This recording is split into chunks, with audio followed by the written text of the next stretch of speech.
Boa tarde. Recebi agora uma pergunta no grupo de estudo que eu dei um curso básico. Então é uma pergunta de uma colega que ainda não se aprofundou no tema da odontologia miofuncional e assistiu uma aula de acho que 5 ou 6 horas mais ou menos introdutória na odontologia miofuncional. Então é uma dúvida muito plausível para quem ainda não conhece e não pratica.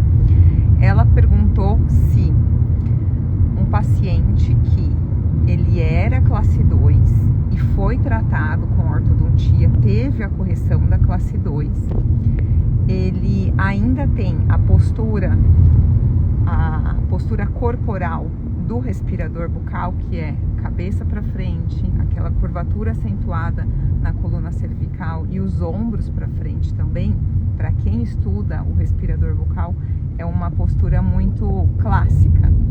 Então ela pergunta, paciente que era classe 2, falando de oclusão, foi tratado, foi para classe 1 e ainda tem essa postura, ele pode ser tratado com a odontologia miofuncional, com o aparelho Smile Brace, com o protocolo? Eu respondi para ela que não só pode, como deve. Por quê? Independente se esse paciente tem algum tipo de mal oclusão ou não, hoje, se ele tem esse tipo de postura, certamente ele tem disfunções respiratórias e musculares. E independente desse paciente ter corrigido, porque a gente sabe que a mal oclusão, ela é um resultado de uma disfunção respiratória e muscular. E aí cabe a nós investigar qual foi a mal oclusão, qual foi a causa. Mas esse paciente que hoje apresenta alguma disfunção, alguma mal oclusão, isso mostra que ele tem disfunção. E se essa mal oclusão já foi corrigida, porém não foram corrigidas as disfunções, a recidiva é muito grande. Aqui já colocaram o fono também. Sim, é que o protocolo da odontologia miofuncional engloba os exercícios de fonoaudiologia e a reeducação das disfunções. Então a fono sempre vai estar associada. Os exercícios de normalização da respiração, de correção da deglutição atípica, da mastigação, sempre estarão associados dentro do protocolo. Nunca será apenas o uso do aparelho. Apenas o uso do aparelho já vai ajudar muita coisa, mas não vai ser o suficiente, provavelmente, para uma estabilidade desse paciente. Então, eu quis, na resposta que eu compartilhei com ela agora, que eu enviei para ela, eu comentei que todo e qualquer paciente que apresenta sinais clássicos de que ele tem disfunções respiratórias e musculares são pacientes indicados sim para odontologia miofuncional, tá? Aproveitando aqui, já deixar uma pergunta. Paty, o que você faz quando a classe 2 fica de topo? Pode ser várias coisas. Quando o paciente está em classe 2 e durante a odontologia miofuncional ele vai para topo, primeiro lugar, o paciente classe 2, geralmente ele não tem selamento labial passivo, ativo, ele tem uma incompetência de lábio superior. Com o uso do aparelho, os lábios se afastam mais ainda e é de propósito, para que ele faça um exercício para o selamento labial e a gente devolva para ele, ou a gente pode proporcionar para ele dessa forma um selamento labial passivo.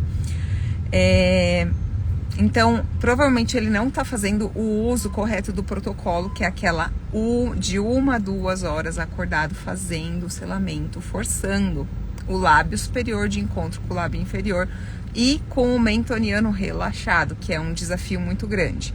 Segundo lugar, pode ser que ele esteja, além de não estar usando dessa forma acordado, não está fazendo os exercícios da maneira correta, ou de repente ele está muito no começo, ele também pode estar usando o aparelho à noite sem um bom apoio para a mandíbula. Isso faz com que a mandíbula pese no anteparo inferior lingual do aparelho.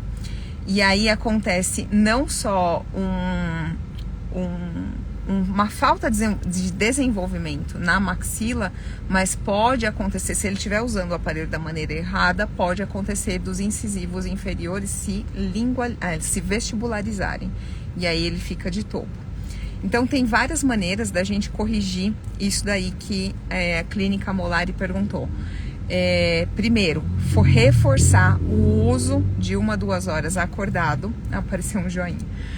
Em segundo lugar, com selamento labial, reforçar os exercícios, eu não sei que fase que você está passando os exercícios para o paciente, a conscientização da necessidade de fazer os exercícios.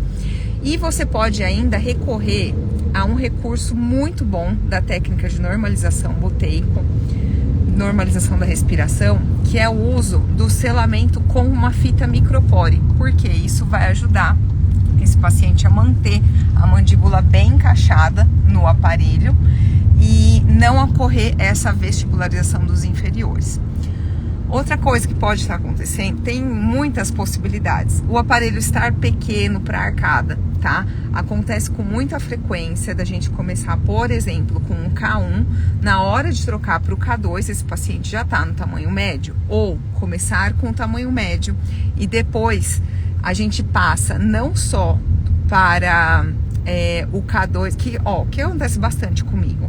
É muito comum eu pegar o paciente K1 médio, aí eu vou para o K2 médio, depois de mais ou menos 6 meses, fico ali uns 3, 4 meses com o médio, eu preciso continuar ainda a expansão, só que o médio já tá bem em ciminha. Eu falo que é como se fosse a criança que a gente compra o sapato um pouquinho mais largo, aí o pé dela cresce, fica muito apertadinho, a gente tem que trocar um número, é a mesma coisa. Então é muito comum na minha prática eu trocar o K2 médio para um K2 grande, porque eu ainda preciso de expansão para aquela arcada, tá? Então, avalie todas essas questões, foi a clínica Molari que me perguntou, e qualquer coisa me envia sua dúvida ou caso clínico no particular, no inbox aqui do Instagram, tá bom? Então, eu abri esse vídeo aqui para comentar sobre a pergunta que eu recebi de uma aluna de um curso básico, então uma pergunta bem iniciante, e aproveitei e respondi a colega aqui. Se tiver mais alguma dúvida de nada, pode mandar que eu respondo para vocês, e esse vídeo vai ficar gravado aqui também e depois eu coloco ele no YouTube, tá bom? Um beijo para todo mundo, uma ótima quarta-feira e até o próximo vídeo.